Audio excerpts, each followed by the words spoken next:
नमस्कार। आज हमारे साथ हैं डॉक्टर सुष्मिता भट्टाचार्य जी, जिन्हें जीवन गौरव पुरस्कार दिया गया है और वो इनकी समग्र हिंदी सेवा के लिए डॉक्टर उषा मेहता पुरस्कार के नाम से जाना जाता है। आज हमारे साथ हैं, उनकी थोड़ी-सी यात्रा, थोड़ा-सा साहित्य सृजन जानेंगे। आपको बहुत-बहुत बधाई। महाराष्ट्र हिंदी साहित्य अकादमी की तरफ से आपको पुरस्कृत किया गया है बहुत-बहुत इस धन्यवाद। पुरस्कार के लिए। सुष्मिता जी, आप एक तरह से बहुत सारे पदों पर, सरकारी पदों पर जी, आप रही हैं और उसमें वहाँ पर आपने हिंदी सेवा की। जी। तो वो किस तरह से आपका वो यात्रा शुरू होती है और वहाँ पर कैसे आपने साहित्यिक सृजन किया? हाँ, देखिए मैं पिछले 35 साल से सरकारी सेवा में राजभाषा का कार्य कर रही हूँ, जिनमें से पिछले 20 वर्ष जो गृह मंत्रालय के अंतर्गत राजभाषा विभाग है, वहाँ पर कर रही हूँ। मैंने जो हिंदी का जो प्रयोग प्रसार है, सरकारी जो उद्देश्य है प्रेरणा प्रोत्साहन से, इसको मैंने एक ज़बरदस्ती की तरह ना लेते हुए जो प्रेरणा के माध्यम से किस तरह से लोगों को प्रोत्साहित किया जाए, ये मैंने प्रयास किया है और उसमें मुझे काफ़ी सफलता मिली है।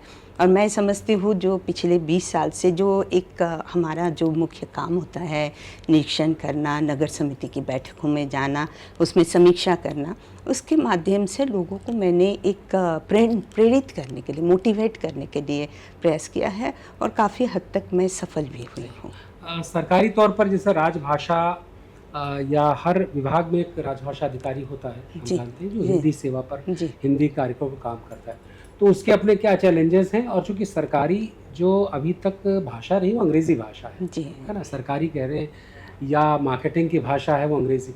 उसमें हिंदी को लेकर के क्या-क्या चैलेंजेस हैं? देखिए सरकारी भाषा अंग्रेज़ी है, मैं तो इसमें सहमत नहीं हूँ, क्योंकि सरकारी भाषा जो मैं है चाहता हूँ असहमत हो, बड़े ज़ोर से असहमत हो और सबकी असहमतियाँ शामिल करें, लेकिन जब वो पूरी तरह से वास्तव हिंदी लोग स्थिति अपना हाँ, लें जी, तो जी, जी, जी। लेकिन उनके पास बहुत सारी चुनौतियाँ होती हैं। लेकिन अब आज की बात मैं करूँ तो मैंने देखा है बहुत सारे हिंदी अधिकारीगण आज केवल हिंदी का काम ही नहीं कर रहे हैं, टेक्निकल जो एक पक्ष है इसको अच्छी तरह से दक्षता, उस पर भी दक्षता हासिल कर रहे हैं। और इसलिए पहले जैसे ऐसा एक सोचा जा रहा था कि इनके पास कुछ ज़्यादा काम नहीं है, ये हिंदी करने के लिए केवल हिंदी की बात करते हैं। अभी जो है मूल रूप हिंदी से अनुवाद हिंदी करना, में मुझे ऐसा लगता है जो एप्लीकेशन या जो चीज़ें लिखी जाती थी उनको हिंदी में अनुवाद कर देना, मोटे तौर पर ये ऐसा ही देखा और समझा जाता था। हाँ, ये स्थिति में काफ़ी बदलाव पिछले कुछ 10-15 साल से इसमें काफ़ी बदलाव है। अभी मैं समझती हूँ हिंदी अधिकारियों को की स्थिति अच्छी है। अच्छी, उनको नए चैलेंजेस, नए टूल्स भी सीखने पड़ते होंगे, जी, बिकॉज़ ऐसा नहीं कि पुराने ढर्रे पर आप चल रहे हैं। राजभाषा विभाग की तरफ से भी काफ़ी सारे अनुवादक के टूल्स हैं। वैसे तो टूल्स है ही है, बाहर भी राजभाषा विभाग की तरफ से है।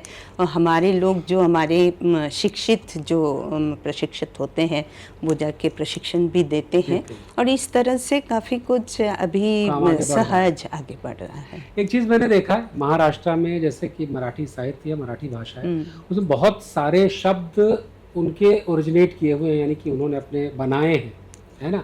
बहुत सारे उर्दू से लिए, सॉरी अपने संस्कृत से लिए, बहुत सारे थे, बहुत बनाए। हिंदी में ऐसा हुआ है कि बहुत सारे के सारे शब्द एज इट इज़ अंग्रेज़ी से या सर्वसामान्य हो गए हैं, वो हिंदी के ही हो गए हैं, ऐसा मान लिया जाता है। तो ऐसा उसको शुद्धतम हम अपनाएं या जो आयातित शब्द हैं उनसे ही काम चलाएं, किस तरह से हमें चलना चाहिए? देखिए पहले जो है इस तरह से हमारे ऊपर जो हम लोग राजभाषा का काम करते थे, हमारे ऊपर एक ऐसा दिशा निर्देश था कि प्रशासनिक शब्दावली में जो शब्द हैं जो भी है उन्हीं का प्रयोग करें। लेकिन अब जो है इसमें परिवर्तन है। इसमें भाषा को यदि अधिक लोगों तक पहुंचाना है तो आपको एक लचीलापन दिखाना ही है, तब भी आप जो हिंदी तरभाषी है उन तक पहुंच पाएंगे। तो हिंदी जो है एक सबकी भाषा है, हिंदी संपर्क भाषा उसे बनाना चाहिए, मुझे लगता है पूरे देश की, और सबकी भाषा को लेकर, बोलियों को लेकर और सभी को लेकर चलने वाली भाषा है। तो इसमें मैं समझती हूँ सबकी बहुत ज़्यादा रूढ़िवादी नहीं परंपरा से हट करके पूरे देश की सभी भाषाओं की जो सर्वमान्य शब्द हैं उनको भी मुझे अकोमोडेट करना चाहिए। जी, ये तो प्रावधान हमारा संविधान में भी है। संविधान में इस तरह का प्रावधान भाषा के लिए बहुत बढ़िया, आप हमारे स्टूडियो में आई और एक बार फिर से मैं महाराष्ट्र हिंदी साहित्य अकादमी का धन्यवाद देता हूँ कि आपके काम को, आपके जीवन में जो काम किया है उसको सामने लेके आए हैं और आप हमारे यहाँ आई, इसके लिए आपका बहुत बहुत बहुत धन्यवाद। और मैं भी हृदय से अकादमी के प्रति आभार व्यक्त करती हूँ। बहुत बहुत धन्यवाद।